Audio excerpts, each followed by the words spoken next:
চুপ করে বসে কথা বলবো, একদম কথা বলবেন না, কথা বলবো। মা আপনি চুপ করবেন, কথা বলবো আপনার সাথে। আগামীতে কলকাতা নয়, কলকাতার আশেপাশে নয়, দার্জিলিং থেকে শুরু করে পশ্চিম মেদিনীপুর, পূর্ব মেদিনীপুর, প্রতিটা জেলায় আমরা আমাদের এই মঞ্চের পক্ষ থেকে আমরা ধর্ণা মঞ্চ দেব, তৈরি করব। ইনকিলাব জিন্দাবাদ, ইনকিলাব জিন্দাবাদ, স্বরাষ্ট্র অপারেশন ফোরাম জিন্দাবাদ, স্বরাষ্ট্র অপারেশন ফোরাম জিন্দাবাদ। এই শান্তি আধিকারিক মনে করে যে গোটা 4 জন গিয়ে এটা সরিয়ে গেল, ও একটা কাগজ লাগলো ওই টেবিলের তলায় রেখে দিল।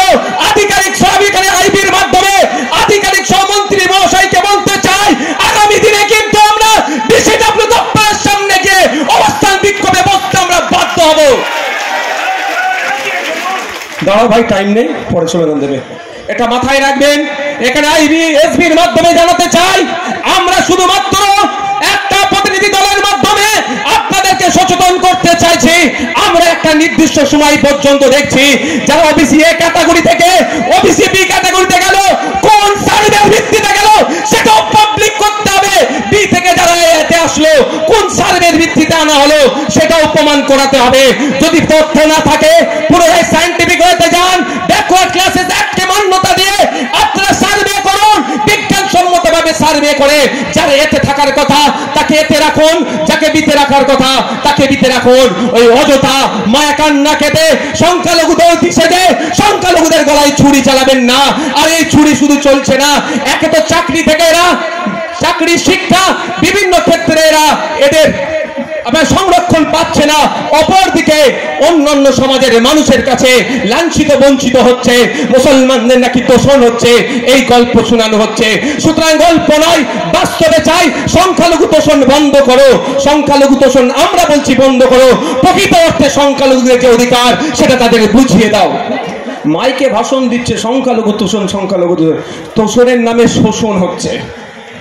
বন্ধুগণ, আমি আগেও বলেছি, আজকেও বলেছি, সারা পশ্চিম বাংলায় 1 কোটি আদিবাসী নয় 1.5 কোটি এসটি সার্টিফিকেট হয়ে গেছে। খাতুন নামের শেষে খাতুন, ব্যানার্জি, মন্ডল, দাস, চৌধুরী এসটি কোটায় চাকরি করছে। একইভাবে এসসি কোটাতে উচ্চ বর্ণের মানুষ নন এসসিরা চাকরি করছে, এটা বন্ধ হতে হবে। আজকে আমরা গিয়ে আমাদের প্রতিনিধি দল গিয়ে এই বিসিডব্লিউ দপ্তরের আধিকারিককে জানিয়ে দিয়ে এসছে এইগুলো বন্ধ করতে হবে। যদি এগুলো দ্রুততার সাথে বন্ধ না করে তো আগামী দিনে আমাদেরকে শুধু এই কলকাতার রাজপথে ওই চ্যালেঞ্জে নয়, অফিসের সামনে আমরা বসতে বাধ্য হব। কি অফিসে রাখেন নাকি? ওবিসিদের জন্য যেভাবে লড়াই করবো, এসটি এসসি ভাইদের জন্য একইভাবে লড়াই করবো। তো কি ভাই হাত তুলে রাখেন। আমরা হিন্দু মুসলমান জৈন খ্রিস্টান বুঝি না, সংবিধান প্রদত্ত অধিকার আমাদের চাই। বাবা সাহেব আম্বেদকর বলেছেন, যার যত সংখ্যাবাড়ি তার তত ভাগিদারি। যদি আপনার কারো মনে হয় এই সংরক্ষণে অ্যালার্জি থাকে, আমি এই মঞ্চ থেকে বলি, তাহলে বাবা সাহেব আম্বেদকরের কথা অনুযায়ী যার যত সংখ্যাবাড়ি তার তত ভাগিদারির ব্যবস্থা করে দিন। তখন বলবে না, তখন খুঁজে পাওয়া যাবে না। তা বন্ধুগণ, আমাদের সজাগ সতর্ক থাকতে হবে, সজাগ সতর্ক থাকতে হবে। যেভাবে দলিত আদিবাসী হিন্দু মুসলমান নির্বিশেষে ইউনিটি একটা গড়ে উঠছে, সেই ইউনিটিটাকে কেউ ভাঙার চেষ্টা করবে। আর একটা আমি দার্থহীন ভাষায় স্পষ্ট ভাষায় বলে দিচ্ছি, আমি একজন আপাদমস্তক রাজনৈতিক ব্যক্তি, এখন আমি তারপরেও বলছি আমাদের এই মঞ্চ কোনো রাজনৈতিক মঞ্চ নয়। আর এই মঞ্চ 2026-এ কি করবে কোনো আমরা আলোচনা করিনি। এই মঞ্চ সম্পর্কে যারা মিথ্যাচার করে তাদের কাছে জবাব দেবে যে এই মঞ্চ 2026 নিয়ে ভাবে না, এই মঞ্চ আজকে নিয়ে ভাবে, ওবিসি এসটি সার্টিফিকেট নিয়ে ভাবে, এই মঞ্চ ওয়াকফ সম্পত্তি রক্ষার কথা ভাবে, এই মঞ্চ পরিযায়ী শ্রমিকদেরকে উপরে যাতে অত্যাচার হয় তার কথা ভাবছে, এই মঞ্চ এসআইআর নিয়ে নাগরিককে যে হয়রানি করার চেষ্টা করছে তার কথা ভাবছে। যারা দেখুন, বিড়ালের আপনার বিড়াল না পায়রার স্বাধীনতা চাই, বিড়াল পাখির স্বাধীনতা চাই। কি বলে, ওকে কেন খাঁচার মধ্যে তুমি বন্দি করে রেখেছো? খাঁচার মধ্যে যতক্ষণ বন্দি করে রাখা হয়েছে বিড়াল তাকে খেতে পারবে না। সে যে চিন্তা, বিড়ালের স্বাধীনতা, পাখির স্বাধীনতা নাই কেন? ও খাবার জন্য বলছে। যখন আমরা ইউনিটি হচ্ছি, একদিকে তাপস দা, একদিকে ইমতিয়াজ দা, একদিকে লক্ষ্মীকান্ত হাসদা, অপরদিকে আলমগীর সাহেব, একসাথে যখন আমরা ঐক্যবদ্ধ হচ্ছি, ওদের অসুবিধে হয়ে যাচ্ছে, ওই জন্য চিৎকার চেঁচামেচি করছে। সিনিয়র মোস্ট একজন নাই, আমি তাহলে উদাহরণ দিতাম, ডক্টর রইসুদ্দিন ফুরকাত সাহেব। আমি বলি, আজকেও বলছি আপনাদের, উনি সমাজের জন্য কাজ করার জন্য, হ্যাঁ আপনার জন্য কাজ করার জন্য সরকারি চাকরি ছেড়ে দিয়েছে, আর আপনিও কাজকে বিজেপি দালাল ভাবছেন? লজ্জা করছেন আপনার আমার? ভাববেন, আমি আমার উদাহরণ দেব না, এখানে অনেক মানুষজন আছে, পেলে অনেক কিছু পেতে পারে, কিন্তু তারা কেন সব বিসর্জন দিয়েছে? আপনার জন্য ভেবে। সুতরাং আপনার জন্য কাজ করতে গিয়ে যারা বিজেপির দালাল বলে আখ্যায়িত হচ্ছে, আপনাদের গণতান্ত্রিক প্রক্রিয়ায় জবাব দিতে হবে না? নয় ভাই, হবে তো নাকি? গণতান্ত্রিক প্রক্রিয়ায় জবাব দেবেন, কোনো অবৈধ পন্থা অবলম্বন করবেন না। তো আমাদের দাবির মধ্যে আরেকটা দাবি কি আছে?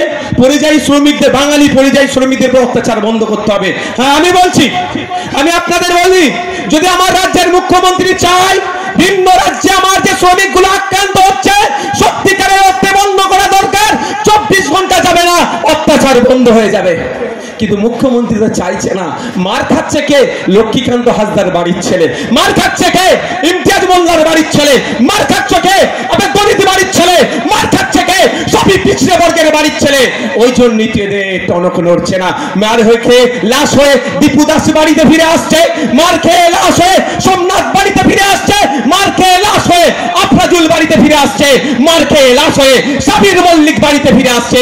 মার খেয়ে লাশ হয়ে যদি কোনো মন্ত্রীর পরিবারের ছেলে মেয়ে আসতো, আমি চাই না ওদেরও কারো কিছু ক্ষতি হোক, যদি আসতো দেখতেন টনক নড়ে যেত।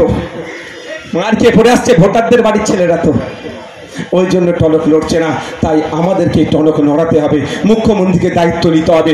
আপনার নাগরিক ভারতবর্ষের যে কোনো প্রান্তে বিচরণ করতে পারে, সংরক্ষিত এলাকা ছাড়া। সংবিধানের আর্টিকেলে উল্লেখ আছে, right to movement, freedom of মুভমেন্টের কথা বলা আছে।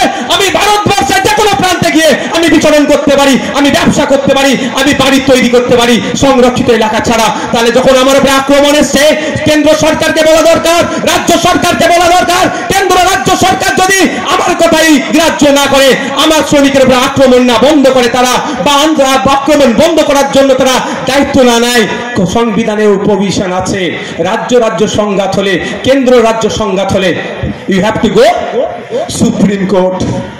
রাইট আছে সম্ভবত 151, আর্টিকেল 151। এত আর্টিকেল মনে থাকা যায় না, একটুখানি মাথা তো ভাই, আর এত চাপ না। 151 মনে হচ্ছে সম্ভবত আর্টিকেল, সেটাকে সামনে রেখে সুপ্রিম কোর্টে গিয়ে মামলা করতে পারে, করেছে রাজ্য সরকার। মার খাচ্ছেন তো আপনারা ভোটার, আর আমি বারবার বলি আপনাদের মানুষ ভাবে না, আপনাদের ভোটার ভাবে। যদি মানুষ ভাবতো আপনার জন্য, অন্তত সুপ্রিম কোর্টে গিয়ে একটা রাজ্য সরকার মামলা করতো। তাই আমাদের বসে থাকলে হবে না। শেষ বলে ছাড়বো, SIR স্যার আমরা সম্বোধন করি, রেসপেক্ট, আর আজকে স্যার যেন একটা ভয়ঙ্কর শব্দ হয়ে উঠেছে। আর এই স্যার নিয়ে অযথা ভুল ব্যাখ্যাও করা হচ্ছে।